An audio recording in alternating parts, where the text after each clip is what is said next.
When I was 30, I married Emily, a high school classmate of mine. Emily was known as a beauty in our class, often referred to as the belle of the class. But she wasn't stuck up. Her friendly nature made her popular with both the guys and the girls. Her father was a CEO of a large company, running a real estate. Emily was, so-called, the heiress of fortune. As for me, I'm just an average Joe, a regular office worker.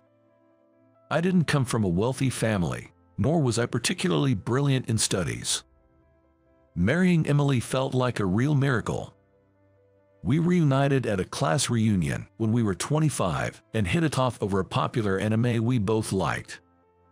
Back in high school, Emily and I both loved anime and would often discuss the protagonists and their adventures. Gradually, we started seeing each other outside school and eventually started dating. While we were dating, we never fought, and for a while after getting married, we enjoyed a harmonious life together. Then a year into our marriage, Emily gave birth to our son, Kyle. Kyle's eyes would droop when he laughed, just like mine, and his cute mouth resembled Emily's. She dove into parenting books, determined to do her best as a first-time mom. Our troubles began when Kyle was about to start kindergarten. Kyle should go to a private school. I want him to have a great education, Emily suggested. But we can afford that on my salary. But she smiled and replied, "Don't worry about the money. My dad will cover Kyle's expenses." Honestly, her words hurt me a lot. Although she might have said it casually, I felt like a subtle dig at my lack of earnings. Eventually, Kyle did go to a private kindergarten, thanks to my father-in-law's money. And it didn't stop there. He went on to private elementary and middle school. Emily also enrolled him in tutoring and language classes. With his time consumed by studies and extracurriculars, Kyle started to look a bit stressed when he became a 6th grader. One day, Kyle said to me, "Dad, Mom wants me to be like Grandpa, a CEO, but I want to do other things. I'd rather go to a general public high school rather than a prestigious private school." He said that, letting his true feelings spill out. Hearing that made me feel like a failure as a father. Eventually, I decided to talk to Emily about Kyle's future. I confronted her with Kyle's true feelings, hoping to persuade her. "Hey, about his future path, he's saying he wants to go to a public high school." She replied, "What? No way, that's not acceptable. Educational background is becoming more and more important. Besides, we have the money, thanks to my dad, so we can afford to give him the best. Plus, who knows if the person Kyle marries will be wealthy?" Her words deeply hurt me. I argued, "That's no way to talk. He might have his own path in mind. Let's at least listen to him." But she was adamant. "I know what's best for him. Just go along with it." What's that all about? Our argument led to an icy relationship, and we ended up divorcing before Kyle started 9th grade. Emily fought hard for custody, but Kyle chose to stay with me. "I won't see Mom anymore. I want to live freely," he declared. Emily was shocked to hear that she was disliked by her son and returned to her parents' home. After that, Kyle and I started living together. I fulfilled Kyle's wish and sent him to a public high school. I hadn't seen Emily since our divorce. Being new to the life of just 2 guys, I was honestly overwhelmed and had no spare time or emotional bandwidth. Sometimes, I wondered if she might have met someone nice and remarried. On the other hand, I hadn't met any significant woman since then, just focusing on earning enough for Kyle's education and our living expenses. We couldn't afford luxuries, but Kyle never complained. After high school, Kyle went to an automotive technical school and moved out to study and work simultaneously. My son earned money through part-time jobs to cover every expense other than his tuition. He probably didn't want to burden me. Later, he earned a certification while still in school and got a job through a school referral. With Kyle standing on his own, my financial burden eased. but I felt a sense of emptiness. I was living a bland, ordinary life alone. One day, I was assigned to a 2-week business trip to a rural town a bit far from here. Though I feared getting lost in an unfamiliar place, I managed to find the way to the hotel. The company had booked a long-stay hotel for me, and before checking in, I decided to buy some food at a nearby supermarket. As I was heading to the deli section, I couldn't believe my eyes. What is that? A woman who looked just like Emily crossed in front of me. She was wearing some kind of work clothes. I quickly followed her but lost sight of her. Where is she or Emily? I kept wandering around the supermarket. Shoot, where could she have gone? Ouch, I slightly sprained my foot. I snapped back to reality, questioning what I was even doing. What was I planning to do if I met her again? I couldn't understand why I had tried to follow a woman who resembled my ex-wife. I didn't want to confront her with any resentment, or maybe deep down, I was still holding on to feelings for her after 5 years. I couldn't find an answer. I just wanted to see her again.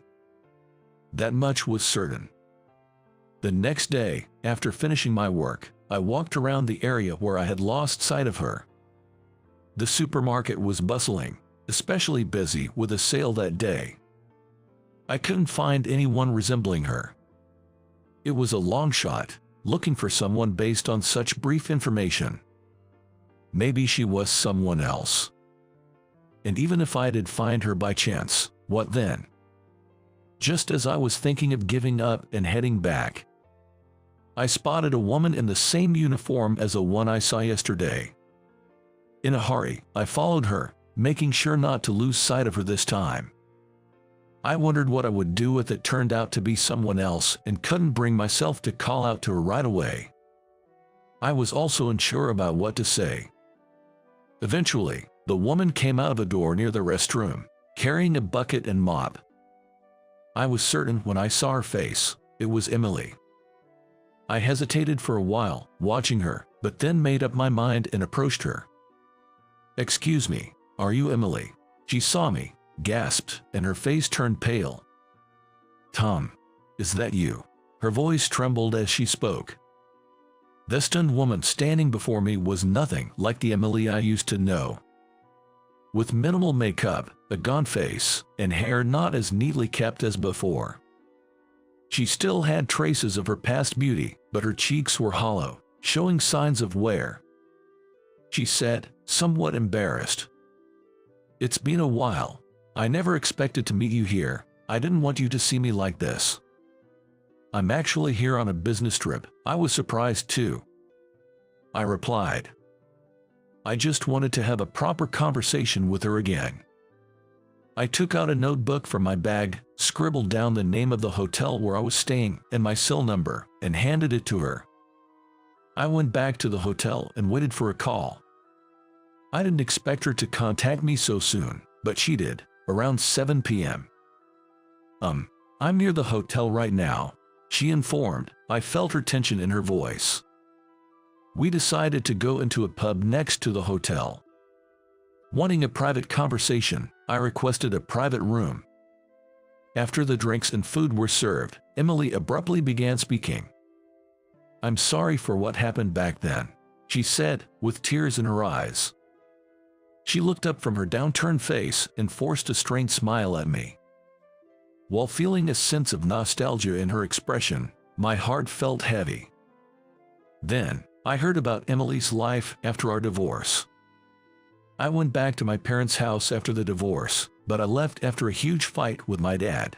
Suddenly, he started pushing a marriage arrangement on me that I didn't want. "How will you survive without me? You've always depended on someone else. You can't live alone. You should remarry soon." That's what he told her. It seemed that these words from her father wounded her pride. She then declared, "I'm an adult. I can live on my own. I won't rely on Dad anymore," and left her home. But reality was not so easy. Despite being a graduate of a prestigious university, Emily had no work experience, and no company would hire her. so she started working part-time as a supermarket cleaner. Also, having grown up in a wealthy family, her sense of money was different from ordinary people. In spite of her low income, she overspent and ended up living a difficult life, barely making ends meet. "I couldn't do anything on my own, just like my father said," she said with a bitter smile. With alcohol easing the tension, we were able to talk freely. She seemed to be worried about Kyle. "I haven't seen him in so long. Is he doing okay? He probably hates me," she wondered. "Kyle's doing well. He's working hard and is well liked by his boss," I informed her. She responded with a slight tearful voice, "That's good to hear." This strong-willed Emily, once the belle of the class and a CEO's daughter, was no longer there. After that, I started visiting Emily occasionally. I was somehow worried about her. Then one day, she shared some news with me. "My dad called me recently. I had been ignoring him, but I decided to face him and answered the call. He was worried about me. Even in my state, I couldn't help but cry. He said I could come back home if things got tough, but I refused, wanting to live on my own." She also mentioned our reunion. Her father-in-law apparently only said "I see." There was no sign of anger in his voice. Rather, it seemed he sounded relieved. Hearing that their relationship was on the mend, I felt relieved too. After a while, Emily and I talked about starting over from square one. Of course, just as friends for now. I told Kyle about this. Then my son said, "All right, I'm with you too. I want to support her again." Emily quietly murmured, "I owe you an apology. I'm truly sorry. At that time, I thought it was the best thing to do for our child, but I realize now that I was wrong." Tears filled her eyes as she expressed her remorse, and I didn't know what to say. I understood where my ex-wife was coming from, trying to prevent our child from facing hardships in the future. I gently embraced her. After half a month passed and my business trip ended, I returned home. I wondered why I had wanted to see her, why I had searched for her. I wanted to hear Emily's voice, to talk to her like we used to. Sure, there was a time when I was angry and resented her. But now, those feelings had completely vanished. The past is in the past, and she had suffered enough. Maybe our reunion was fated. A week later, I went back to the rural town where Emily was. I had something I needed to say to her. "I need you." I wanted to convey just that. And on my next day off, I planned to bring Kyle to meet her in that rural town, the three of us together.